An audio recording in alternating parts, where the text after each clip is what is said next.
అనంతపురం నగరంలో కుండపోత వర్షం కురుస్తోంది.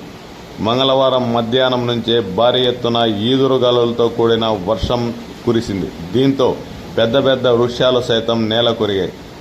ఈ నేపథ్యంలో పలు ప్రాంతాల్లో విద్యుత్ సరఫరాకు అంతరాయం ఏర్పడింది. దీంతో పాటు పలు ప్రాంతాల్లో ట్రాఫిక్ సమస్యలు కూడా నెలకొన్నాయి. రోడ్డుకి ఇరువైపులా ఉన్న చెట్లన్నీ రోడ్డు మీదకు నేల కొరగడంతో పలు ప్రాంతాల్లో ఇబ్బందికరమైన పరిస్థితులు నెలకొన్నాయి. కాగా మంగళవారం రాత్రి కూడా భారీ ఎత్తున వర్షం కురుస్తోంది.